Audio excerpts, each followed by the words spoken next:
Assalamualaikum warahmatullahi wabarakatuh. Di sini saya akan menjelaskan tentang fisika kesehatan praktikum 6, yaitu tentang biomekanika. Pengertian biomekanika. Biomekanika merupakan ilmu yang membahas tentang aspek-aspek biomekanika dari gerakan-gerakan tubuh manusia. Biomekanika merupakan kombinasi antar keilmuan mekanika, antropometri, dan dasar ilmu kedokteran, biologi, dan fisiologi. Menurut Prankel dan Nordin, biomekanika menggunakan konsep fisika dan teknik untuk menjelaskan gerakan pada berbagai macam bagian tubuh dan gaya yang bekerja pada bagian tubuh pada aktivitas sehari-hari. Jenis biomekanika. Biomekanika ada dua jenis. Yang pertama yaitu general biomekanik. General biomekanik adalah biomekanika yang membahas hukum dan konsep dasar yang mempengaruhi tubuh organik manusia, baik dalam posisi diam maupun bergerak. Dalam general biomekanik sendiri meliputi dua bagian, yaitu biostatik dan biodinamik. Biostatik adalah bagian yang hanya menganalisa tubuh pada posisi diam atau bergerak pada garis lurus dengan kecepatan seragam uniform. Biodinamik adalah bagian yang berkaitan dengan gambaran gerakan-gerakan tubuh tanpa mempertimbangkan gaya yang terjadi atau kinematik dan gerakan yang disebabkan gaya yang bekerja dalam tubuh kinetik. Yang kedua adalah okupasional biomekanik. Okupasional biomekanik berkaitan dengan interaksi fisik antara pekerja dengan mesin, material dan peralatan, di mana memiliki tujuan dalam meminimalisir keluhan atau kelelahan pada sistem kerangka otot untuk meningkatkan produktivitas kerja. Biomekanik ini berkolaborasi bagian-bagian tubuh untuk menghasilkan gerak seperti tulang, jaringan penghubung, atau connective tissue. Penerapan biomekanika. Mekanik, teknik atau disebut juga dengan mekanika terapan, adalah ilmu yang mempelajari penerapan dari prinsip-prinsip mekanika. Mekanika terapan mempelajari analisis dan desain dari sistem mekanik.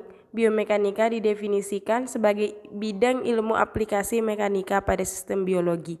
Biomekanika merupakan kombinasi antara disiplin ilmu mekanika terapan dan ilmu-ilmu biologi dan fisiologi. Biomekanika menyangkut tubuh manusia dan hampir semua tubuh makhluk hidup.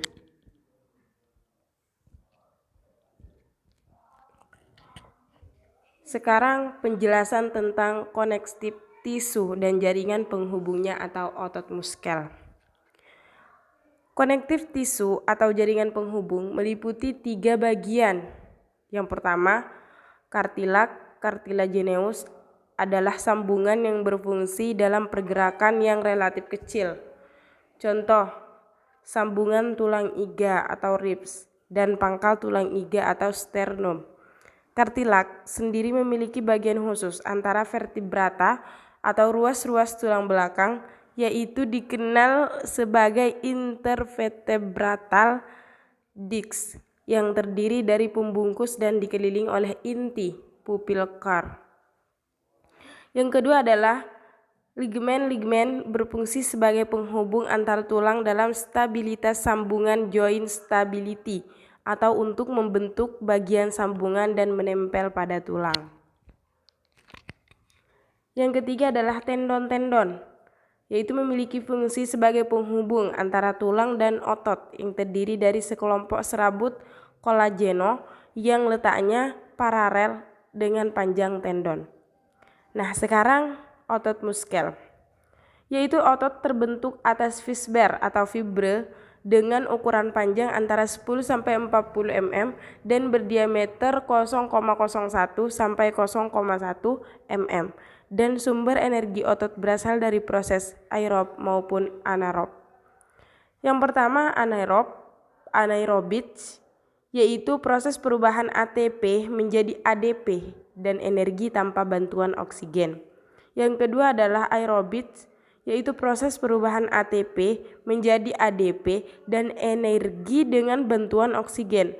Asam laktat yang dihasilkan oleh kontraksi otot dioksidasi dengan cepat, sehingga beban pekerjaan yang tidak terlalu melelahkan akan dapat berlangsung dengan cukup lama. Beban otot statis atau static muscle loads. Oklusi atau penyumbatan aliran darah karena tekanan, misalnya tekanan segi kursi pada popliteal atau lipat lutut, bekerja dengan lengan berada di atas yang menyebabkan siku aliran darah bekerja berlawanan dengan arah gravitasi. Thank you. Any question?